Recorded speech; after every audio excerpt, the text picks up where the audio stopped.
Alan Wake 2 PC requirements has been a hot topic amongst PC gamers recently, and that's for good reason. Just taking a quick look at this chart, you'll notice that some of these rows and columns seem to be off. They seem to be a bit weird, I guess you could say, or mind-boggling or insane. And you are correct if that's how you feel when you look at this PC requirements chart. It definitely is off, and by a lot. For the purposes of this video, I won't be using this exact chart. I've gone ahead and remade this chart since some of the things that are on here are pretty much redundant, like typing out 16 gigabytes over and over and 90 gigabytes over and over, the operating system over and over, the R73700X over and over. It's just, it looks like whoever created this chart wasn't thinking too much. But that's fine because I've gone ahead and done the thinking for them. And here's my chart for the Alan Wake 2 PC requirements. And as you can see, my chart is just a bit more simplified, makes it easier to look at and understand just exactly what's going on with these requirements. Start off, you'll see that there are two halves to this chart. We have the ray tracing disabled half and the ray tracing enabled half. Decided, just to put it like this, it makes it easier to see. Anyways, okay, let's go ahead and get started. So, with the low graphics preset with ray tracing disabled, path tracing disabled, the Alan Wake 2 development team is saying that if you turn the game to 1080p and upscaling to quality using a 6 gigabyte graphics card, you'll be able to get 30 FPS. Bluntly put, that's just dog crap. This is not acceptable at all. You'll be told that you need to use upscaling technology just to achieve to what I believe is an average, what they have here, saying an average of 30 FPS at 1080p. That's, any game that runs this bad, just go ahead and get a refund. No one should pay for a game like this.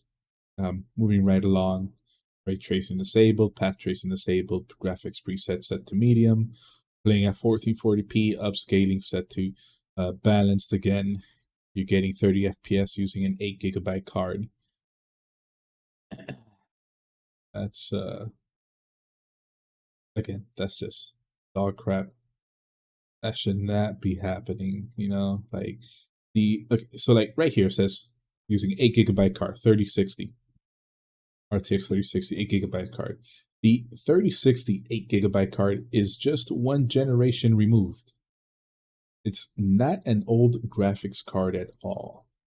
By the time the 40 series graphics cards came out, the 3090 and the 3080 were just about 2 years old.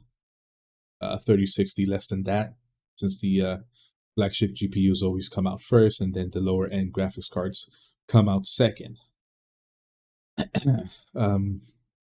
I'm not wrong, the 3060 at this point might be about 2 years and a half old, maybe 3 at most. Definitely not an old graphics card at all. And they're saying, hey, you're going to get 30 FPS with upscaling turned on. That's a tough pill to swallow. Anyways, moving along again, 1080p. Upscaling set to performance. They're saying you're going to get 60 FPS with an 8 gigabyte card. Again, with the 3070, just one generation removed. Again, unacceptable. Ray tracing, path tracing disabled. Graphics preset set to medium. Next, we're coming to the end of the ray tracing disabled presets. So graphics preset set to high. Ray tracing, path tracing off. Now you're playing at 4K. And they're saying you can get an average of 60 frames per second at performance using a 12 gigabyte graphics card. And this time, it's using a current, the one of the latest graphics cards. Will just net you 60 FPS at 4K. Well, not actually 4K. Again, this is with upscaling, so it's not native 4K. It's 4K. Well, what it, I guess you could say, it's trying to look like 4K since you're using upscaling. So not definitely not native 4K. So this here can be a bit misleading. If you're not paying attention to the upscaling that they're saying they need to have turned on to get these beautiful 60 FPS.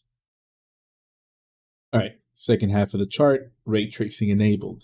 Graphics preset set to medium, ray tracing set to low, path tracing turned off. At 1080p, upscaling set to quality will get you a 30 frames per second. Again, that's, and the other thing would be, if the development team for this game, for Alan Wake 2, knows that the game is this horribly optimized, also makes you wonder why didn't they just, instead of saying, hey, go ahead and use a 3060 or a 3070 or a 4070, they should have just gone ahead and listed the 3080. We hear they listed the 4080, so they should have definitely just gone ahead and said, hey, play with the 2080, play with the 3080, here a 4080, here another 3080, here 4080, and then here 4090. They should have just gone ahead and said that, but I guess they really wanted to showcase just how bad this game is going to run. If that's definitely what their goal is, they've definitely gone ahead and done so. And if this game doesn't have any embargo of any sort, and the bigger tech channels can get their hands on this game before the game launches, by then, once the game launches, if they've done their reviews, done their testing and everything, we're definitely going to see just how bad this game runs. And I'm hoping it doesn't run worse than what's listed here, because if it does, that's going to be it's going to be bad, like real bad. The other thing I want to say, if you're watching this video, please, I beg you, vote with your wallet.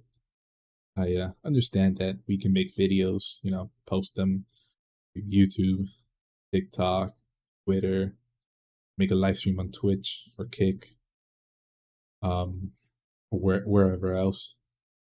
All that is great, getting the word out. But at the end of the day, what really gets the message to these development teams? Well, other thing I do want to say is the blame is not entirely on the development team. Development team takes orders from executive officers at whatever company has created Alan Wake 2. They're definitely the ones saying where everything gets allocated, and the development team definitely has to go ahead and follow what's being told to them. Though I do imagine the development team for this game does have some kind of say in what gets done in order to finish this game, finish production. But yeah, vote with your wallet. Definitely vote with your wallet. Don't let these game development studios, these game studios, build the bad habit of building unoptimized games, shipping them out, letting them slap on upscaling technology like DLSS and FSR2, and then saying that's okay. Which, by the way, if you look at here, it says DLSS and FSR2, and on the original chart, it says the exact same thing. I hope they mean DLSS 2 and not DLSS 1.0 or 1.1, whichever one it was. I do hope they mean DLSS 2, because here they definitely are saying FSR 2, not FSR 1. So yeah, hopefully it's DLSS 2. Hopefully that's what they mean. But even so, DLSS 1, DLSS 2, the FPS that this game is getting with these settings and these hardware specifications, it's dog crap. It's no good. Like I said before, just earlier, please vote with your wallet. Let them know that as the PC gaming community, we don't want to stand for this. don't want these game studios to build up the bad habits of just shipping out bad games. There's absolutely no reason for it for bad games to be shipped out. Unless you're talking about, like, say, an indie team, which you could say, okay, they're an indie team, it's a small team, they got a small budget, it's understandable if their game isn't optimized to the high heavens. But this game, with everything that's being put into here, and being an exclusive game to Epic Games, um, it it does sound like they had a pretty decent budget to put out a pretty good game, especially if they have path tracing. Um, how would I put it? Path tracing coded into the game, lack of better words. If they have path tracing enabled into this game, um, then this game should definitely be much better optimized, especially over here with ray tracing disabled and path tracing disabled. 30, 60 FPS with upscaling turned on. It's disappointing to see. So again, like I said, I'm sorry for saying this over and over. I know I'm beating a dead horse with the stick here, but vote with your wallet. Make the videos, make the posts on Reddit, on Twitter, make the videos on TikTok, YouTube, wherever it is you do, but vote with your wallet at the same time. Don't let these game studios get away with the bad habits of shipping out unoptimized games, and expecting us to say, hey, that's fine, because it really isn't fine. Anyways, moving on towards the end of this video here. Here we have ray tracing enabled, path tracing enabled, graphics preset set to medium. Again, playing at 1080p with a 4070. Upscaling set to quality. It's going to net you 60 FPS. And then over here, again, graphics preset set to high, ray tracing medium, path tracing enabled, playing at 4K. They're saying go ahead and set upscaling to performance just to be able to get 60 FPS on a 4080, which is a 16 gigabyte card. And which is, again, that is disappointing to see. Another thing I want to say, with these FPS that they're saying that you're gonna get if you have these graphics cards and playing at these resolutions and with upscaling set on, in my opinion, there's no way that 16 gigs of system RAM is enough. There's just absolutely no way, because you got to remember, if you have 16 gigs of system RAM and you're playing a game, those 16 gigs of system RAM are not only being used up by whatever game you're playing. Part of the part of your system RAM is being used up by operating system. Your operating system needs some RAM. Okay. If you have any other programs running in the background, like let's say a antivirus, whether you purchased antivirus, have a free version, or you're just using Windows Defender, or you have Malwarebytes, part of that is going to use your, rather, those programs are going to use part of your system RAM. And there's no way that 16 gigs is enough for this game. No way at all. If you got 32 gigs of RAM, DDR4, DDR2, I personally have 64 gigs of DDR4 running at 3200 megahertz, and I can see this game with these PC requirements that they have here. This game would definitely use a minimum of 20 gigs of system RAM on my system, and I'm running a RTX 3090, and my processor is actually the Ryzen 7 3700X. That's the processor I have. The other thing I do want to say, the reason I think this game is going to use the minimum, excuse me, the reason I think this game is going to use a minimum of 20 gigs of system RAM DDR4 is because I have Jedi Survivor. If you've played Jedi Survivor on PC, you know that game is also unoptimized, and that game specifically on my PC using a 3090, which has 24 gigs of VRAM, and then I got 64 gigs of DDR4 system RAM, along with the uh, Ryzen 7 3700X, and the game is installed on my NVMe drive. That game, Jedi Survivor, uses 20 gigs of VRAM and 20 gigs of system RAM easily in any part of the game, and that is with ray tracing turned on, and that is with DLSS turned on as well to quality. And this game looks like it's shaping up to do the same or worse. So if you don't have a 3090 or a 4090, yeah, you're not gonna have a fun time playing this game. This game is pretty much, especially on native. You're playing it on native resolution, because that's the other thing. They put the resolution here, but these games are not running at native resolution since they're saying you need to have upscaling turned on. At native resolution, I imagine this game is going to run like a slideshow, like a PowerPoint slideshow, and that's just going to be disgusting. It's going to be really disgusting. And so it looks like anyone that wants to run this game at just the native resolution of their monitor, they're going to need a 3090, 4080 as well, because 4080 is if I remember correctly, about as good as a 3090 or better.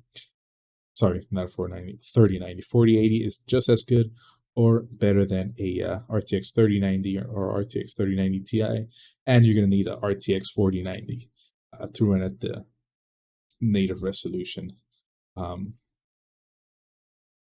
That's what it looks like this game is shaping up to do.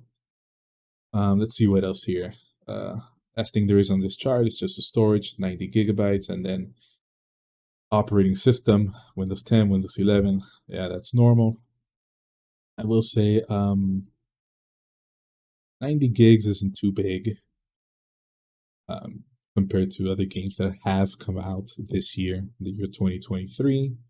It isn't small either, and I guess it falls somewhere in the middle. I would like to see games in 2023 not how you call it, come out with a small file size, maybe something like 50, 30 gigs, anywhere from in that range. But I understand PC gamers enjoy 4K, and these game development studios enjoy pushing out 4K. That pretty much, that's the reason why this game is at 90K. The textures are just taking up so much space. Doesn't look like, games in the future will be under 100 gigs, unless you're talking about a simple indie game or a remastered version of a game, not a remake, just remastered, something like Spider-Man. Anyways, this video's gone on long enough. I went on a bit of a tangent there. Sorry for that. Just want to get my frustrations out looking at this chart, and yeah. If you have any opinions on this video or any opinions on this chart, go ahead, leave your comments down below in the comments section. Like or dislike the video, whatever you choose, and please subscribe.